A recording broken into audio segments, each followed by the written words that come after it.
We have a couple of big news stories we're following today, including Tom Wilson and the Capitals agreeing to a long-term extension. We got news today that one of the Penguins' top goal scorers, Jake Guentzel, requires surgery and is going to miss the first month or more of the season. Plus, we also have some news out of Dallas, and a longtime NHL veteran has also passed away. We'll discuss all that and more coming up next.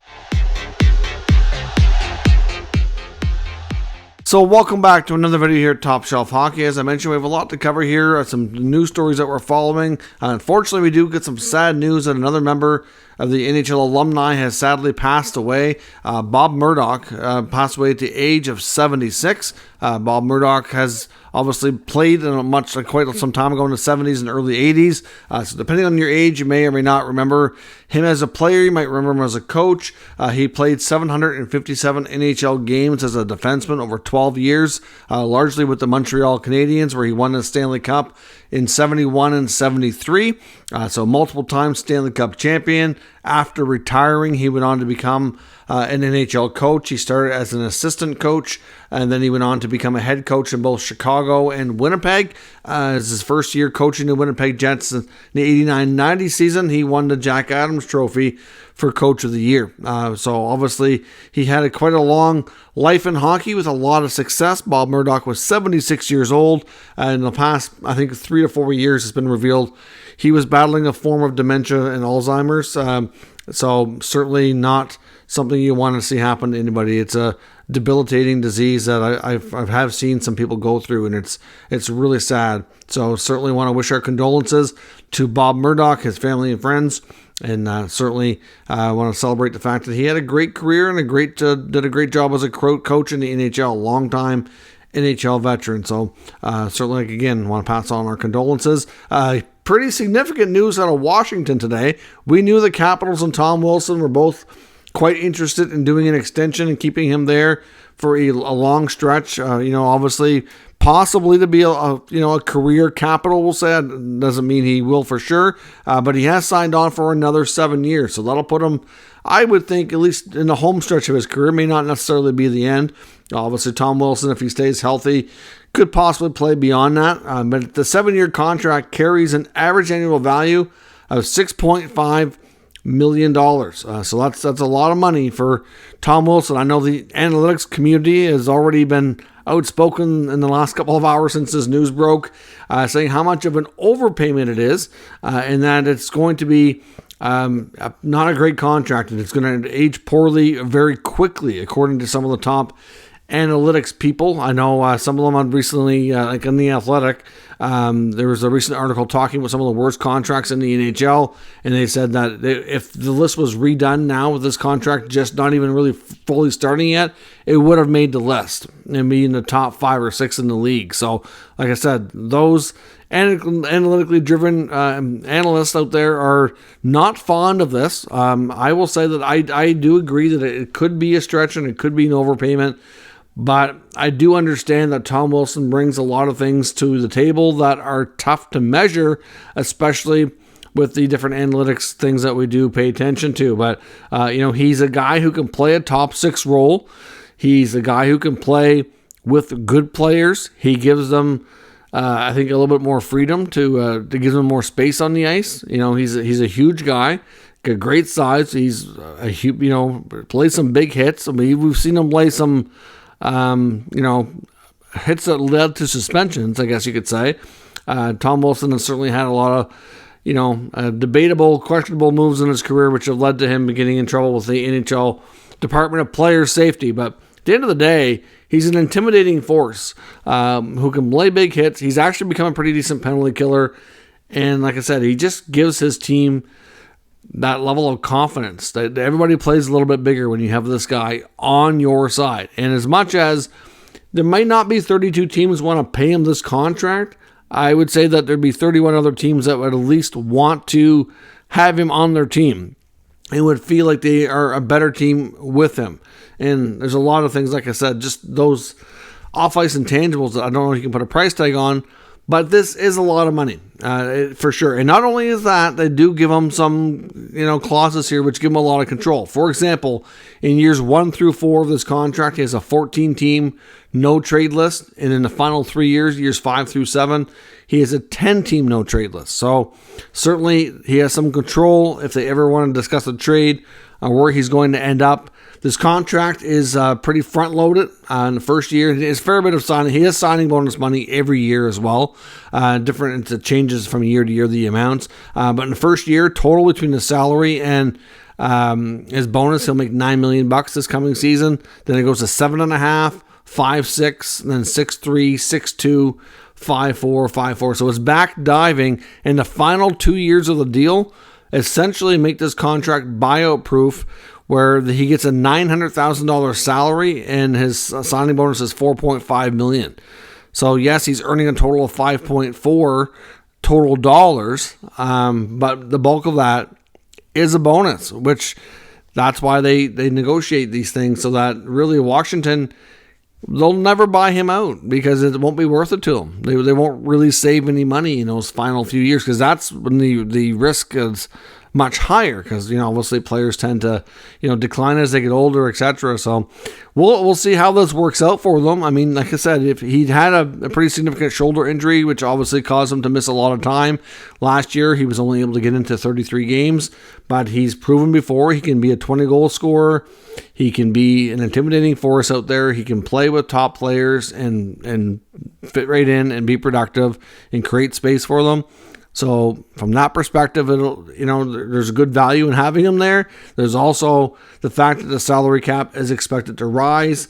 And some people whenever you see a contract signed like this, that there seems to be a negative reaction to, that is usually the common argument back amongst those who like it or support it, saying, well, the cap's going up, so it's going to be fine.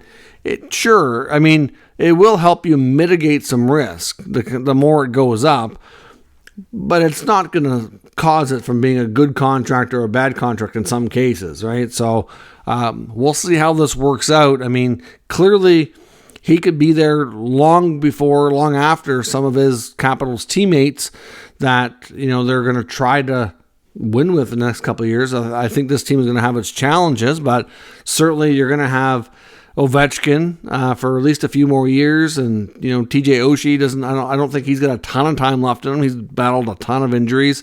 We don't know about Backstrom and Kuznetsov. A lot of uncertainty there. Backstrom from a health perspective, Kuznetsov from a potential trade perspective. John Carlson's been through a lot too. He signed long term as well, so interesting to see how this works out. But either way, it's a lot of money, and they keep Tom Wilson in the district for 7 more seasons. Now, we also got some pretty significant news today out of Pittsburgh, which was not expected, but winger Jake Guentzel, who's been one of their most prolific scorers and plays a lot with Sidney Crosby, is going to be requiring, or actually I think he already had the surgery, ankle surgery. And he will not be reevaluated for another 12 weeks.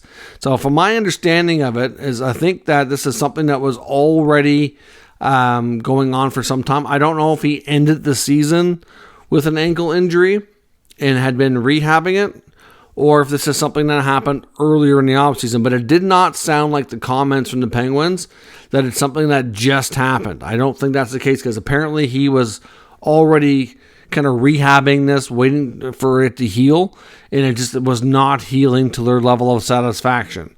So they tried to avoid surgery, were confident it would get the job done, and now here we are to August, and that's not getting the job done, so they have to go the surgical route to correct what's wrong with it. So being reevaluated in 12 weeks means that he's going to be basically, like I said, missing all of training camp, and most likely in the first month of the season. Now, it doesn't mean for sure that he's going to return in 12 weeks. It just says reevaluate it. So at that point, maybe he needs a little bit more time. It's hard to say, right? Now, missing training camp as well, that's a lot of conditioning stuff that he's going to not be able to participate in. It's different when it's a hand injury or something else. Like, you can at least still skate and keep your conditioning up. But when you have a foot, knee, something else that takes away one of your legs from being fully functional, then it's a lot more challenging from a cardio perspective to keep up. So I would suspect he might need a little bit more than the 12 weeks, but this is going to create some flexibility for Pittsburgh. It's not good news, because as much as it gives him some flexibility, he's a really important player.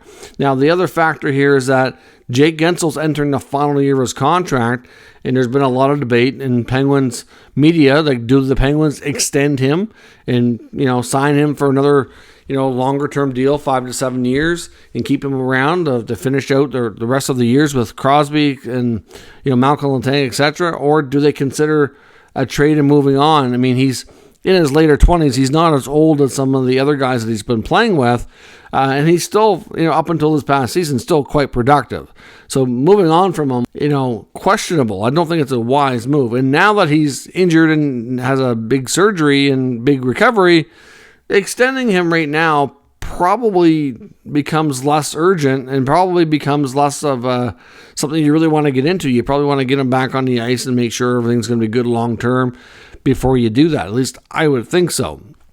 So at the same time, this gives them flexibility because obviously he becomes LTIR eligible. Now, we know the Pittsburgh Penguins right now are waiting for a buyout window to open. So we should get clarity if they're going to do a buyout this weekend, whether it be Saturday or Sunday. So that'll, will this impact their decision there? Because now they're going to be without another forward, because it's, quite likely if they do a buyout, I think Mikael Granlund is the top potential guy to go through that. So do they want to be down Guentzel and Granlund? That's the question. It certainly would hurt their depth on a short-term basis, but maybe with the savings of the Granlund contract, which they're not fond of, and having Guentzel out long-term, this could also lead to some other things. They could dip into the free agent market. Maybe they use the savings between the two to bring in one of the UFAs, maybe a Pius Suter or somebody. There's Thomas Tatar. There's players out there who could be good third-line options for them, that they could get some depth and get better depth instead of what they're not getting out of Granlund.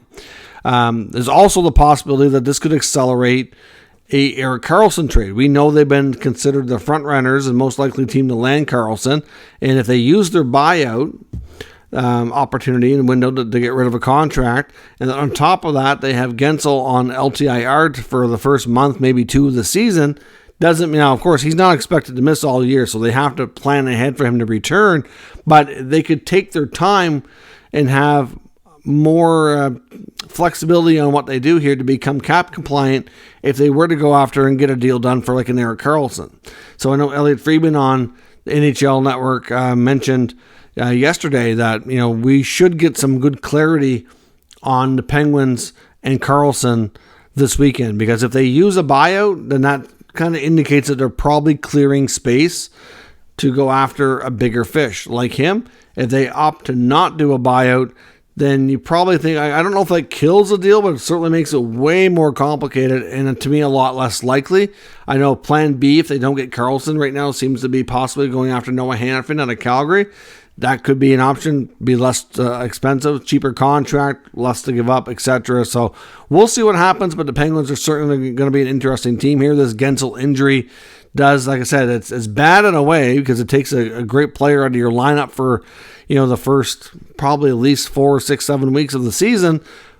Good score, good important piece, but it also gives you more flexibility to start the year and maybe grab another important player that's going to help you long term. So we'll see. The Dallas Stars today also made some announcements, nothing too crazy. Front office updates, basically. We had already talked before that it was expected for Ben Bishop to join them more in official status. Now he's become player development coordinator, so that's more of an official role now for Bishop. And then they also announced several changes as well between their strength and conditioning and medical team, as well as video coach and equipment managers and all that. So Dallas Stars certainly had lots of, the main one everybody would be more familiar with would be Bishop becoming an official player development coordinator with the Stars. That's all with the news we have for now. We're certainly looking at some other news stories that we think are going to break between tonight and this weekend. Lots of other trade talk around the league that we're going to keep up with as well. So certainly stay tuned to Top Shelf Hockey. We'll keep you up to date with all the NHL news and rumors from all 32 teams. Thanks very much for watching, and I'll catch you